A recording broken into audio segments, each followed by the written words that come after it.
श्री राम नमस्कार। आज 28 अक्टूबर 2020 श्रीमद् भगवद गीता निरूपण भाग 66 आत्मसंयम योग। ये अध्याय हम लोग कुछ दिनों से देख रहे हैं। भगवद गीता में भगवान श्री कृष्ण ने अर्जुन को जो उपदेश किया है, नारायण ने जो एक नर को उपदेश किया है, वो उपदेश सर्वसामान्य लोगों को उसके जीवन व्यतीत करने के समय ध्यान देकर वही मार्ग पे चलना चाहिए। भगवान श्री कृष्ण परमात्मा ने जो अवतार लिया उसी वक्त उन्होंने हर सर्वसामान्य मनुष्य को कैसे जीवन व्यतीत करना है उसका मार्गदर्शन किया है, जो ये भगवद गीता है। पिछले भाग में हम लोगों ने देखा कि मनुष्य योग द्वारा निर्विचार कैसे करते हैं। निर्विचार करना और मन निर्विचार मेरा हो गया है, ये भी एक विचार ही है।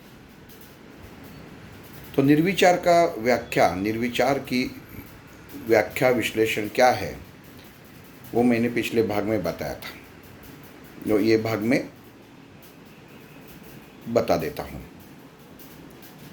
मनुष्य के ज्ञानेंद्रिय और कर्मेंद्रिय इसे वश में रखकर जो क्रिया की जाती है, मनुष्य मन से ये इंद्रियों को अपने आप को समर्पित नहीं करता, उस इंद्रियों के अधीन नहीं होता और कुछ क्षण में अपना शरीर सीधा रख के, अपनी मान सीधी रख के, अपना सर सीधा रख के, अपनी आँख अपनी नाक के अग्रभाग पे एकाग्र करते हुए जब निर्विचार मतलब कोई भी इंद्रियों के बारे में सोचे बिना मनुष्य स्वस्थ हो जाता है, उसे निर्विचार अवस्था कहा गया है। जब मनुष्य निर्विचार होता है, इंद्रियों को सहजता से इस्तेमाल करता है केवल कृति के लिए, और उससे बाद में बाजू हो जाता है। और ऐसी स्थिति में योगाभ्यास करते करते उसके साथ ही अपना खाना, अपना पीना, मनुष्य को जीवन में हर रोज निसर्ग की ओर खुद को बढ़ावा देना चाहिए, निसर्ग के सानिध्य रहना चाहिए। ये भगवान श्री कृष्ण ने कहा है, भगवद गीता में कहा है कि मनुष्य का जीवन कैसे व्यतीत होना चाहिए, क्योंकि मनुष्य हर वक्त केवल और केवल सोच में ही डूबा रहता है। और जब वो खुद की सोच में, कुछ की मोह में अगर डूबा रहता है, तो वो कोई दूसरी चीज़ों से जो उसे स्वस्थ रखा करती है, स्वस्थ रखेंगी, उसे नज़र नहीं आती। अब यहाँ पे जब कोई निर्विचार अवस्था प्राप्त कर लेता है और कोई इंद्रियों के अधीन नहीं होता, वो योगी अवस्था में पहुंच जाता है। अब यहाँ पे भगवान श्री कृष्ण ने आत्मसंयम अध्याय 6 और श्लोक 23 से 29 इसमें कहा है कि जब मनुष्य ऐसा कहता है कि मुझे कुछ चीज़ का दुख है, कुछ घटना का दुख है, तो वास्तव में वो दुख रहता ही नहीं है। भगवान श्री कृष्ण तो इतना कहते हैं कि दुख नाम की कोई चीज़ है ही नहीं, केवल सुख है। दुख तो इंसान निर्माण करता है। हम लोग जैसे जीवन व्यतीत करते हैं, हम लोग देखते हैं कि कोई ये पूरे दुनिया में कहाँ पे बारिश की वजह से बाढ़ आती है, भूकंप आते हैं, कहाँ पे एक्सीडेंट्स होते हैं, कहाँ पे बम से कुछ आदमी मर जाते हैं। तो ये सब चीज़ें वास्तव में देखी जाए तो दुखद घटना जैसी है, लेकिन हम लोग उसमें ज़्यादा एक रूप नहीं होते। ऐसा मान लीजिए कि आप जो इमारत में, बिल्डिंग में रह रहे हैं, आपके बाजू के घर में कोई इंसान मर जाता है तो भी आपको इतना दुख नहीं होता। क्यों नहीं होता?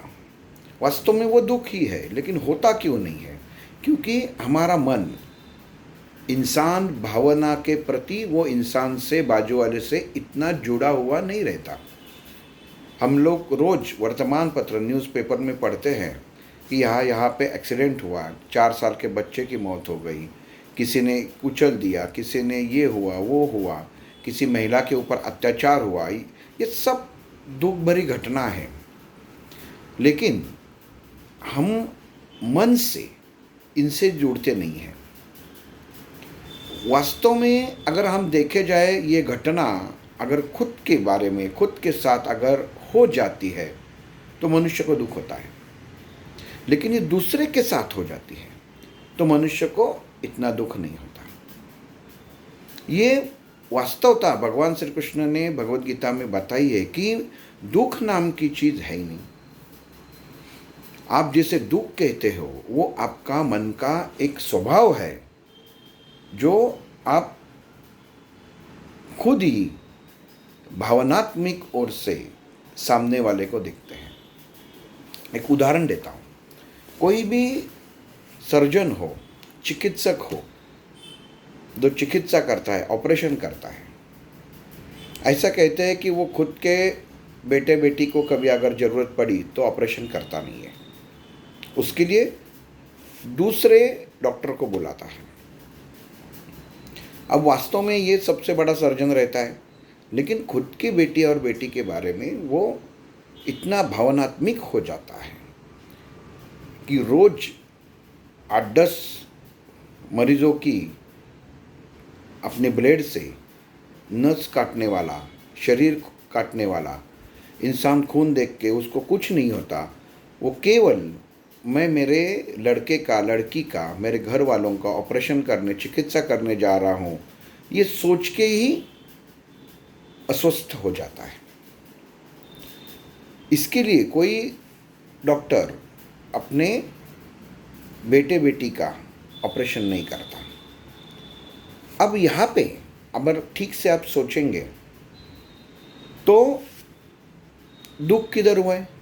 दुख तो है ही नहीं, लेकिन दूसरे का जब वो ऑपरेशन करता है तो उसके मन में दुख की भावना नहीं प्रकट होती, उसके मन में कोई वेदना की भावना प्रकट नहीं होती। लेकिन ये मेरा खून है, इससे भावनाओं से जुड़ा हुआ है, इसके लिए वो ब्लेड, वो शस्त्र जिससे चिकित्सा होने वाली है, वो अपने बेटे के ऊपर चला नहीं सकता। इसे दुख कहा है। मतलब क्या है? जैसे भगवान श्री कृष्ण ने कहा है कि मनुष्य का भावना विवश होना ये दुख है, नहीं तो दुख नाम की कोई चीज़ ही नहीं है। दुख किसे कहते हैं? अगर हम लोग, हमारे घर में कोई पिता का निधन होता है, माता का निधन होता है, घर का किसी का निधन होता है, तो हम लोग बहुत शोक में रहते हैं। लेकिन क्यों शोक में रहते हैं, दुख में क्यों रहते हैं हम लोग? जबकि हम लोगों को मालूम है कि ये निसर्ग का नियम है। जो इंसान ये भूमि पर जन्म लिया हुआ है वो एक ना एक दिन मरने वाला ही है, फिर भी हम लोग दुख करते हैं। तो ये दुख हुआ क्या? भगवान श्री कृष्ण क्या कहते हैं कि हमारे माता पिता के साथ भावना विवश होना, भावनाओं से जुड़ जाना, ये एक क्रिया है, इसे दुख कहा नहीं जा सकता। दुख है नहीं। जो चीज़ वास्तववादी सच है, सत्य है, अगर वो कोई स्वीकार करे तो आपके जीवन में दुख नाम की चीज़ रहेगी नहीं। मुझे आज खाना सही समय पे नहीं मिला, मैं काम करने के लिए आया तो ऑफिस के लाइट गए हुए थे, मेरा फ़ोन का नेटवर्क नहीं चल रहा है, अब मैं काम करने के लिए आया तो मेरा कोई वर्कर नहीं आया, बहुत सारी बातें। मैं एक अच्छे कपड़े पहन के निकला तो बारिश हो गई। ये दुख की बात है ही नहीं, ये भावना से ही। ठीक से सुन लीजिए, मनुष्य कोई भी चीज़ को भावना विवश अवस्था में जुड़ जाता है, वो अवस्था को दुख कहा गया है और वो झूठा रहता है, क्योंकि वो क्षणिक चीज़ों से ही प्यार करता है जो नष्ट होने वाली है। इसके लिए भगवान श्री कृष्ण कहता है कि दुख नाम की चीज़ कोई है ही नहीं। दुख इंसान पैदा कर देता है, वो मनुष्य की मन की भावनाविश अवस्था को दुख कहता है। और सुख किसे कहते हैं? अगर सुख की भावना जो परमात्मा में शामिल हो जाता है, परमात्मा से जुड़ जाता है, वही इंसान केवल सुख क्या है, आनंद क्या है, उसका उपभोग कर सकता है। और आगे चल के भगवान श्री कृष्ण कहते हैं ऐसा आदमी को योगी कहना चाहिए, और वो योगी खुद के मन को, खुद के आत्मा को, मनुष्य खुद के आत्मा को प्राणी मात्रा के आत्मा से एक रूप समझता है। ये बहुत बड़ी बात है कि कोई जानवर हो, कोई पंछी हो, उसको दुख होना और उसको दुख होने के बाद वो एहसास हमें होना, वापस मैं शब्द उच्चार करता हूँ, कोई प्राणी मात्रा को ईजा होना, उसका हाल देखकर हमारे मन को दुख होना, वास्तव में दुख है क्या? नहीं है। ये भावना विवश अवस्था है कि मुझे वो प्राणी मात्रा के बारे में कुछ खिंचाव है, उसके बारे में मेरा प्यार है, तो वो दुख है नहीं। अब यहाँ पे संत लोग, ज्ञानी लोग, योगी लोग, वो इतने जुड़े हुए रहते हैं प्राणी मात्राओं से कि उनको वो प्राणी और खुद इसमें भेदभाव समझते ही नहीं है। एक उदाहरण मैं आपको बताता हूँ नामदेव जी महाराज का। एक दिन नामदेव जी महाराज चपाती खा रहे थे। आपको बता देता हूँ, संत नामदेव महाराज महाराष्ट्र के बड़े संत थे, श्रेष्ठ थे। तो वो एक दिन चपाती खा रहे थे, और चपाती जब खा रहे थे तो एक कुत्ता आया और उसकी चपाती खींच ली। अब जैसे चपाती खींच ली तो नामदेव महाराज वो कुत्ते के पीछे भागने लगे। उसके कुत्ते के मुंह में चपाती और पीछे नामदेव महाराज। तो उसके बाजू में जो लोग थे उन्होंने कहना शुरू कर दिया, देखो खुद को कहता है कि परमात्मा से जुड़ो, भगवान से जुड़ो, प्राणी मात्रा से जुड़ो, इसे प्राणी मात्रा का हाल देखा नहीं जाता, और आज देखो खुद की केवल एक रोटी चुराई तो ये कुत्ते के पीछे भाग रहे थे। लेकिन असल में जब नामदेव महाराज ने कुत्ते को आवाज़ दिया, अरे पागल, तुम केवल चपाती लेके भाग रहे हो, मैं तुमको घी डाल रहा हूँ, क्योंकि मैं घी के साथ चपाती खाते हो, तुम भी घी के साथ चपाती खा के देखो, तुम्हें भी मज़ा आ जाएगा। अब देखो प्यार किसे कहते हैं, एक रूपता किसे कहते हैं, भावनाओं से एक रूपता होना किसे कहते हैं। तो लोगों को अपनी गलती का एहसास बाद में होगा। वो चपाती के लिए नहीं भाग रहे थे, वो कुत्ते को वही चपाती के ऊपर घी परोसने के लिए भाग रहे थे। और वही नामदेव महाराज जब विसोबा खेचर, सबको मालूम है, अब ये ज्ञानेश्वरी में विसोबा खेचर जी क्या थे और बाद में क्या हुए, ये इसका इतिहास सबको मालूम है, वो अलग से बताता नहीं है, नहीं तो विषयांतर हो जाएगा। एक दिन वहाँ पे एकनाथ महाराज ने देखा कि विसोबा खेचर भगवान शिव की पिंडी के ऊपर पाँव रख के सोए हुए हैं। अब कोई भी इंसान भगवान की पिंडी के ऊपर, भगवान की मूर्त के ऊपर पाँव देके सोया तो आप क्या करेंगे? तो वैसे वो विसोबा खेचर भगवान शिव की पिंडी के ऊपर पाँव रख के सोए हुए थे और एकनाथ महाराज ने देखा और वो जोर से चिल्लाए कि पागल हो, भगवान शिव की पिंडी के ऊपर आप पाँव रख के सोते हो। तो एक विसोबा खेचर जी ने कहा कि अगर आपको बुरा लगता है तो मेरा पाँव हटा के दूसरी जगह रख दो। तो वही गुस्से में एकनाथ महाराज ने उनका पाँव उठाया, दूसरी जगह रखा और जैसे दूसरी जगह रखा वहाँ पे वापस शिवलिंग। जहाँ जहाँ पाँव वो रखते गए वहाँ पे जैसे पाँव रखा वहाँ पे शिवलिंग। एकनाथ महाराज वो भी बड़े संत थे, लेकिन संतों का संतों से जो व्यवहार रहता है, प्यार रूप व्यवहार रहता है, प्रकाशमान व्यवहार रहता है, ज्ञान की देवान घेवान रहती है, लेना देना रहता है, वो कैसा रहता है तो ये उदाहरण से पता चलता है। जब एकनाथ महाराज ने देखा कि अभी मैं जहाँ जहाँ पे रख रहा हूँ यहाँ पे पिंडी उत्पन्न हो रही है, निर्माण हो रही है, ये क्या चमत्कार है। तो वो एकनाथ महाराज विसोबा खेचर जी को कहते हो तुम तो कोई जादू तांत्रिक मांत्रिक लग रहे हो, क्योंकि मैं जहाँ पे पाँव रखता हूँ वहाँ पे शिव की पिंडी उत्पन्न हो रही है। तो एकनाथ महाराज को विसोबा खेचर कहते हैं ये पूरा ब्रह्मांड, ये पूरे ब्रह्मांड का एक एक अणु रेणु का कण और कण जहाँ पे परमात्मा शिव परमात्मा सब स्थित है, ऐसी ये सृष्टि में कोई जगह ही नहीं जहाँ पे परमात्मा नहीं है। हम लोगों को उसके ऊपर पाँव देके ही खड़ा होना पड़ता है।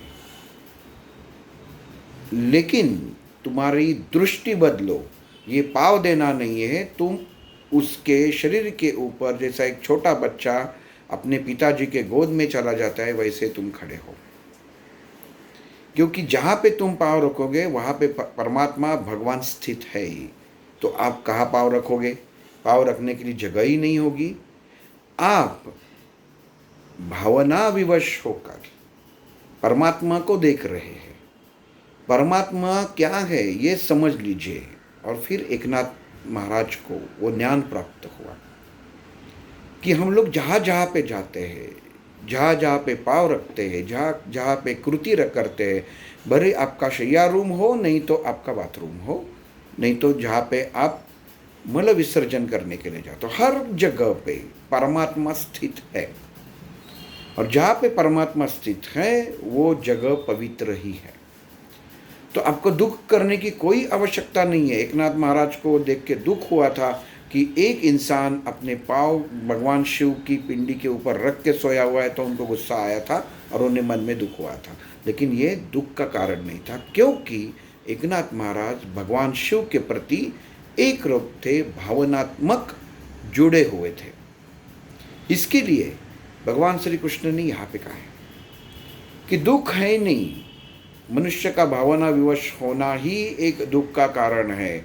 हम लोग बोलते हैं कि मेरे ठेस आत्मा को नहीं मन को पहुँची है। आत्मा को ठेस, आत्मा का सम्मान होता है। बोलते हैं कि आत्मसम्मान क्या है, तो उसमें तो आत्मसम्मान उससे होता है, इंसान को आत्मसम्मान उससे वक्त होना चाहिए, उसी चीज़ का होना चाहिए जो परमात्मा में एक रूप है। वो सम्मान जो परमात्मा से एक रूप है उससे ही सम्मान कहते हैं। लेकिन केवल आप अलग से आत्मा का सम्मान नहीं कर सकते, आपके मन का वो सम्मान होता है। आपने मन की अनुमति दे दी, आपके मन ने कहा, इसके लिए आपने कृति की। आत्मा भावना विवश नहीं होता, मन भावना विवश होता है। ये हर इंसान को समझ लेना बहुत जरूरी है। आत्मक्लेश बोलते हैं, दुख बोलते हैं कि वो आत्मा को क्लेश हो गया है, तो आत्मा को नहीं, वो मन को क्लेश हो जाता है। आत्मा और परमात्मा को कुछ नहीं होता। आत्मा का काम केवल है मनुष्य के शरीर को ऊर्जित अवस्था में रखना है, और उसका स्वामी है परमात्मा जो उसके साथ अपने शरीर में स्थित है। तो हम लोग भी भगवान श्री कृष्ण कहते हैं कि इंसान को समझना बहुत जरूरी है कि सुख क्या है, दुख क्या है। ये इंसान अगर समझ लेता है तो उसके जीवन में दुख नाम का शब्द नहीं रहेगा।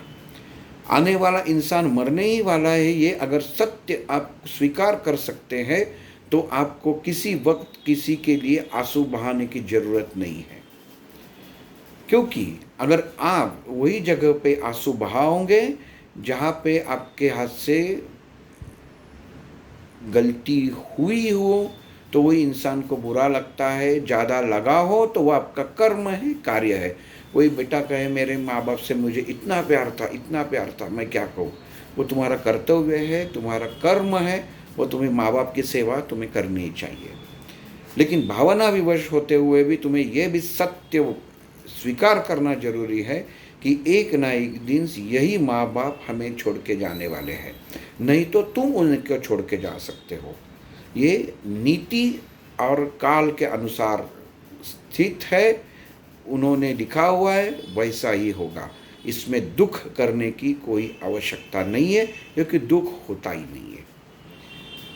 मनुष्य को दुख क्या है ये समझ लेना बहुत ज़रूरी है। हम लोग सोचते हैं कि जो भौतिक चीज़ें हैं वो हमसे दूर हो जाती है तो मनुष्य को क्लेश हो जाता है, आत्मक्लेश, उसे दुख कहा है। और ये दुख है ही नहीं। जिस दिन आपका मन स्वीकार कर लेगा, कोई कहता है अभी ये कोविड की साथ चल रही है, मेरे सगे वाला मर गया, ये हो गया, वो गया, मुझे कहने में आसान से मैं मुंह से कह रहा हूँ, लेकिन जिसके ऊपर गुजरती है उसका क्या, ऐसे लोग कह सकते हैं।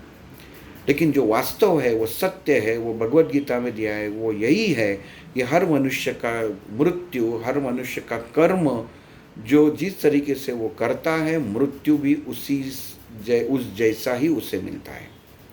उसके पूर्व कर्म से, उसके प्रारब्ध से, उसके सद्य कर्म से, सद्य कृत्य से उसे मृत्यु का फल उसे प्राप्त हर इंसान को हो जाता है।